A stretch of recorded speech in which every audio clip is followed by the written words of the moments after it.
दूरच्या काकूला लग्नानंतर बाळ होत नव्हतं. मी तिथे 2 रात्री मुक्कामी थांबलो आणि नंतर काही दिवसांनी त्या काकूला बाळ झालं.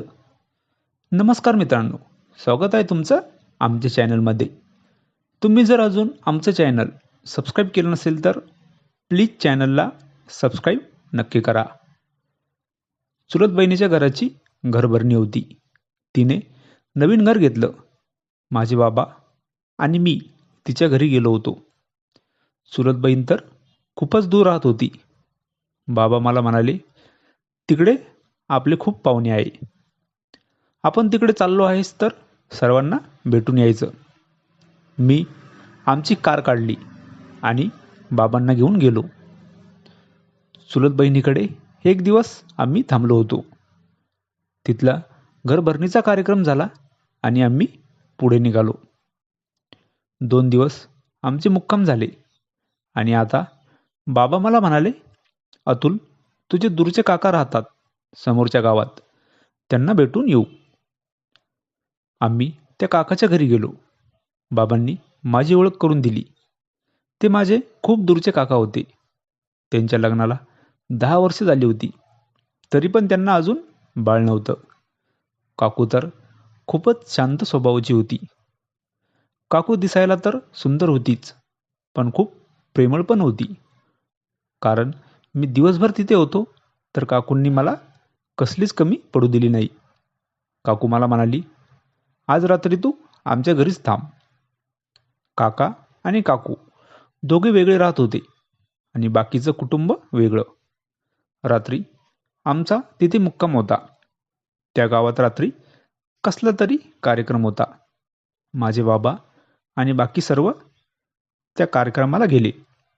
मी घरीच थांबलो होतो. काकू पण घरीच होती. काकूने मला तिच्या घरी नेलं आणि म्हणाली, तू आज रात्री इथेच झोप, मला तुझ्याशी काम पण आहे थोडं. काकूला माझ्याशी काय काम असेल बरं याचा विचार करत मी बेडवर अंग टाकले होते. काकू नंतर माझ्याजवळ आली आणि ती मला असं काही बोलली होती की मला खुश व्हावं की नाराज व्हावं काहीच कळेना.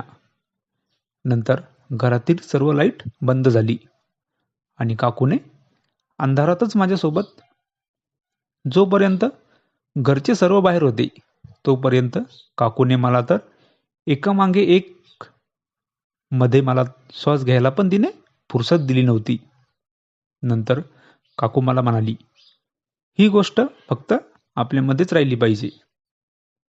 मी 2 रात्री काकूकडे मुक्कामी होतो. त्यानंतर काही दिवसांनी मला बातमी मिळाली की काकूला बाळ होणार आहे.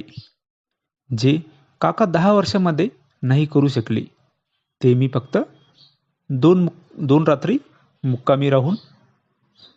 जेव्हा काकूला बाळ झालं होतं तेव्हा आम्हाला तिने बोलावलं.